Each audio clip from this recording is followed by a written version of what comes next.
आदरणीय विनोद बंसल जी, रामनाथ दूतरा जी, विनोद सरवैद्य जी, मधु किशोर जी, रविंद्र जी, भाइयों और बहनों, मैं सबसे पहले तो राजेश शर्मा जी का धन्यवाद अदा करता हूं कि उन्होंने बहुत अच्छी तरीके से हम लोगों को बुलाया, आमंत्रित किया, पूरी इज्जत दी और आज यहाँ पर मुझे भी आप लोगों के समक्ष दो शब्द बोलने का अवसर मिला है। इन्होंने जरा समय की थोड़ी पाबंदी लगाई है, पर मैं उतने समय में अपनी बात को रख पाऊंगा अच्छी तरह से। देखिए, इस देश में आज़ादी के नाम पर एक धोखा हो रहा है। स्वतंत्रता बताई गई है, आपको स्वतंत्रता मिली है, किंतु उस स्वतंत्रता के बाद क्या क्या आपने खोया है, मैं थोड़ा संक्षेप में बताना चाहता हूं। आपका हम जब पैदा हुए तो हमारे माता पिता संवत का इस्तेमाल करते थे, विक्रमी संवत का। अंग्रेजी तारीख का कहीं नामो निशान नहीं था। किंतु इस तथाकथित आज़ादी के बाद हमारा संवत गायब हो गया। हमारे पिता धोती कुर्ता पहनते थे, वो सब खत्म हो गए, पैंट कमीज आ गया।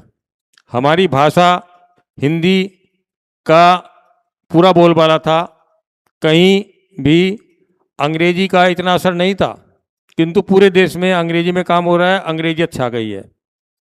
मेरा एक संगठन है अखिल भारतीय अंग्रेजी अनिवार्यता विरोधी मंच, मैं उसका महामंत्री हूँ। उसके जरिए हमने बहुत भर्ती परीक्षा हिंदी में कराई, आईआईटी की परीक्षाओं में, काव्यों में भी आग लगवाई थी हमने। किंतु कुल मिला के नतीजा ये निकल रहा है कि हम लोग, धर्म हमारा छीना जा रहा है। आज आपके कई प्रदेश ईसाई बहुल हो चुके हैं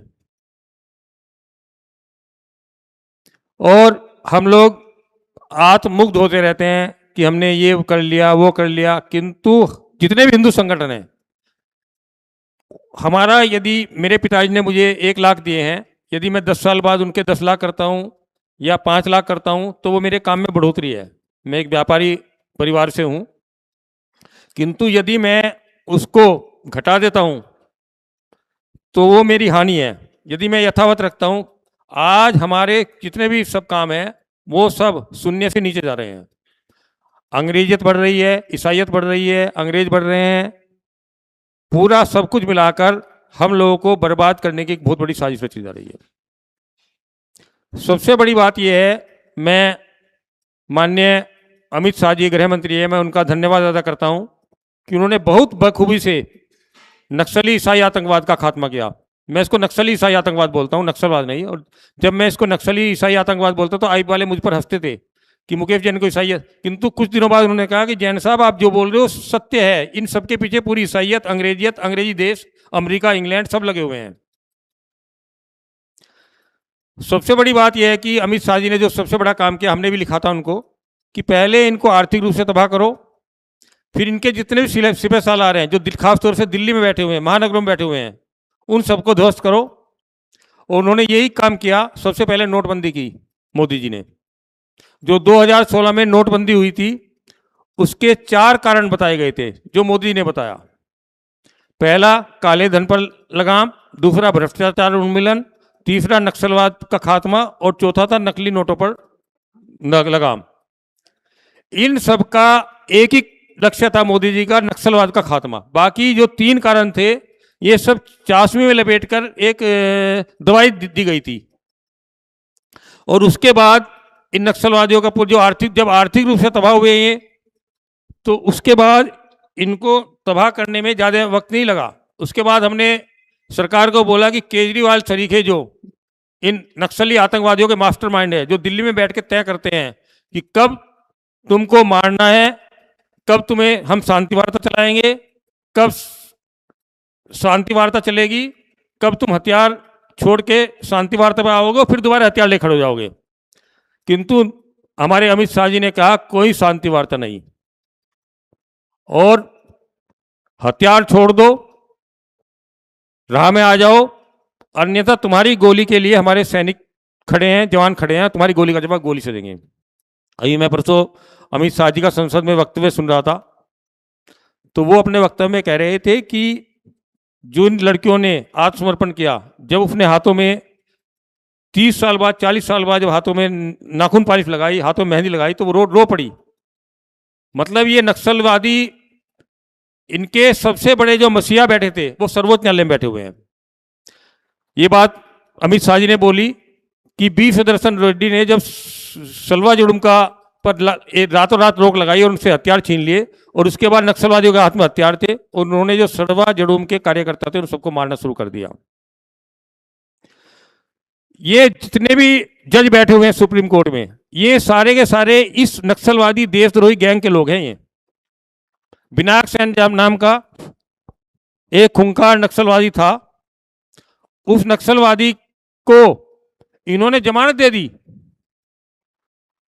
और जमानत देने के बाद उसके जो मुकदमा है पिछले 15 साल से उस मुकदमे पर कोई सुनवाई नहीं हो रही, जबकि उसको न्यायालय ने आजीवन कारावास का दंड दिया था।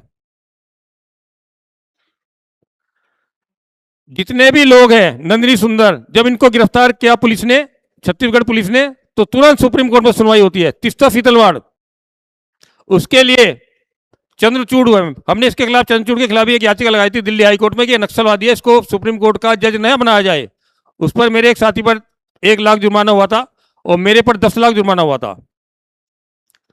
ये मतलब पूरा का पूरा गिरोह जो देशद्रोहियों गिरोह है, नक्सलवादियों गिरोह है, देश के दुश्मनों गिरोह है, इनके मसीहा सुप्रीम कोर्ट में बैठे हुए हैं। जगदीप सिंह खेर, उसने विनायक सेन को जमानत दे दी, बोले उसके पास से जो नक्सलवादी साहित्य मिला था, जो किताबें मिली थी, वो कहता है कि गांधी, किसी के बाद गांधी किताब मिल जाए क्या गांधीवादी हो जाएगा? वो किताब तो किसी के पास मिल सकती है। मतलब बड़े बड़े कुतर्क लाते थे। तीस्ता सीतलवाड़ के लिए जब मुंबई हाई कोर्ट ने उसको जमानत खारिज की, पुलिस उसके घर की तरफ चल रही है। शनिवार का दिन है, 4 बजे के बाद ये फैसला दिया गया है, किंतु हमारे चंद्रचूड़ साहब मुख्य न्यायाधीश थे, वो उनके एक सर्वोच्च न्यायालय की एक न्यायाधीश थे, उनकी बेटी का भरतनाट्यम देख रहे थे दिल्ली में। अचानक उनको तीन बार फोन आता है, और 7 बजे सर्वोच्च न्यायालय की एक पीठ बैठती है BR गवई के नेतृत्व में। 2 सदस्यों की पीठ फैसला नहीं कर पाती। 9 बजे 3 सदस्यों की पीठ बैठती है, और वो तीस्ता सीतलवाड़ को छोड़ने का, जमानत पर छोड़ने का आदेश देती है। तीस्ता सीतलवाड़ है कौन? ये पहले तो समझिए ना, इसके बाप दादाओं ने जो जनरल डायर था उसको क्लीन चिट दी थी अंग्रेजी राज में। तो उसका, ये जितने भी जज है, देखिए हमें आज़ादी मिली है वो, किंतु जब मैंने भारत स्वतंत्रता अधिनियम पढ़ा, विधान पढ़ा, तो उसमें लिखा है कि नौकरशाही और न्यायाधीश हमारे रहेंगे आज़ादी के बाद भी, वो साफ लिखा उसमें। तो ये फिर काहे की आज़ादी है? ये जितने भी न्यायाधीश आतंकवादियों को छोड़ते हैं, देशद्रोहियों को छोड़ते हैं, देश नक्सलवादियों को छोड़ते हैं, कभी एक भी नक्सलवादी को उन्होंने फांसी नहीं दी है। और मुकेश जैन जैसा व्यक्ति कोई जब इनके खिलाफ खड़ा होता है, दारा सेना जब ईसाइयत के खिलाफ खड़ी होती है, हम किताब लिखते हैं यीशु में शैतान है, ये किताब लाखों की संख्या बंटवाते हैं, तो इस सर्वोच्च न्यायालय के जजों को सांप सूंघ जाता है। ये हमारे धर्म पर हमला करने लगातार, आपके दिवाली के पटाखों पर रोक लगाते हैं। मैं एक IIT इंजीनियर हूँ, मेटलर्जिकल इंजीनियर हूँ, मेरी उंगलियों पर लिखा है, उंगलियों की गिनती पर है कि कोयले में कितनी कार्बन डाइऑक्साइड होगी, कितनी सल्फर डाइऑक्साइड होगी, डीजल में कितनी होगी, पेट्रोल में कितनी होगी, और ये तुम्हारी CNGS में कितनी होगी। और दिवाली के पटाखों में क्या निकलता है? दिवाली के पटाखों में सल्फर डाइऑक्साइड निकलती है। मैंने इस मामले में सर्वोच्च न्यायालय में याचिका लगाई। एक जज था अभय श्रीनिवास ओक, वो सुनवाई कर रहा था।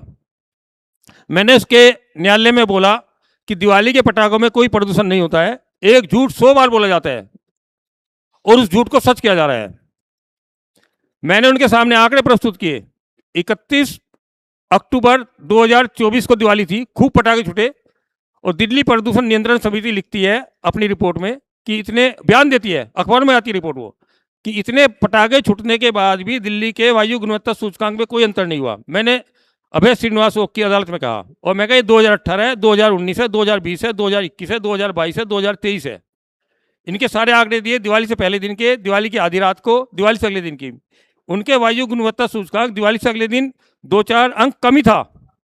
मैंने कहा एक झूठ को लगातार परोसा जा रहा है हमारे हिंदुओं के त्योहारों पर हमला करने के लिए। वो हंसता है बेशर्म की तरह, मुझसे पूछता है कि तुम काहे के एक्सपर्ट हो। मैंने कहा मैं IIT रुड़की से इंजीनियर हूँ, और मेरे पे बड़ा एक्सपर्ट कोई प्रदूषण मान बैठा भी नहीं है यहाँ पर कोई।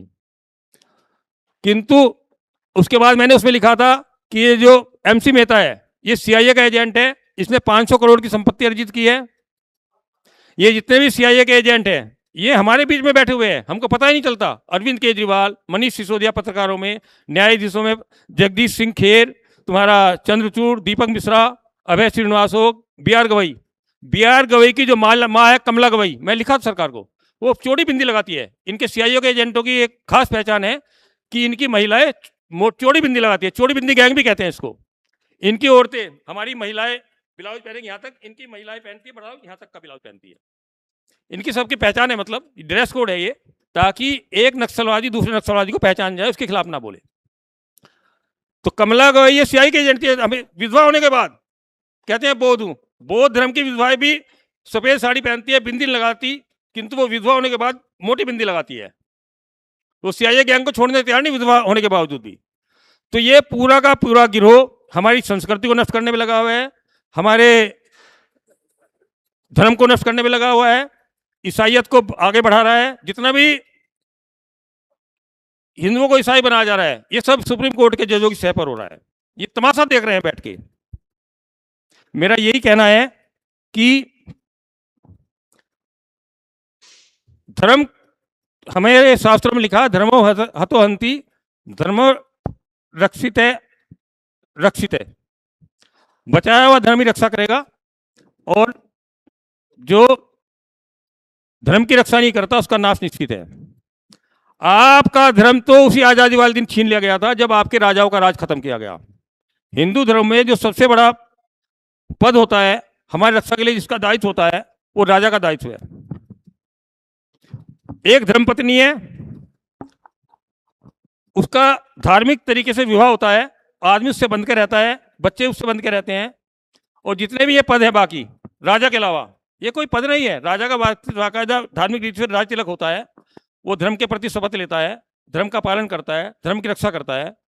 जितने भी हमारे मंत्री हैं, ये लोग हैं, ये उस स्तर के नहीं है, ना तो उनकी कोई जिम्मेदारी है। राजा का राजकोष भी जो होता है वो जनता के लिए होता है, वो कितना जोड़ ले, कोई कहने वाले नहीं, उंगली उठाने वाले, तुझे राजकोष में इतना भर लिया। हमारे जितने भी मंत्री संतरी है ये पैसे इकट्ठा करते रहते हैं और देश को हानि पहुंचाते हैं। मैं आज आप लोगों के माध्यम से ये कहना चाहता हूं कि मध्यस्थता केंद्र है, उनकी बागडोर, अभी पीछे मध्यस्थता केंद्र बनाए, 5.5 करोड़ मुकदमे लंबित है विभिन्न अदालतों में। अभी सरकार ने मध्यस्थता केंद्रों के द्वारा उनको सुलझाने की मुहिम छेड़ी है 1.5 साल पहले। मेरा यही कहना है सरकार से कि आप मध्यस्थता केंद्रों की बागडोर राजाओं के हाथ में दो। वो न्याय करने में निपुण है, न्याय करना उनके खून में शामिल है, जनता का भी उन पर विश्वास है। जितने भी ये मुकदमे सब धाराशाही हो जाएंगे, खत्म हो जाएंगे। बस मैं ये कह के अपनी बात को विराम देना चाहता हूँ कि इस देश में राजशाही का आना बहुत जरूरी है। आज हमारे मंदिरों में बहुत से काम होते हैं, वो काम भी राजा के न होने से वो धार्मिक रूप से पूर्ण नहीं हो पाते हैं। बस मैं अंत में राजेश शर्मा जी का धन्यवाद अदा करता हूं कि उन्होंने हम लोगों को, आप लोगों के बीच में अवसर दिया। आदरणीय मुकेश जैन जी ने जो बात कही है वो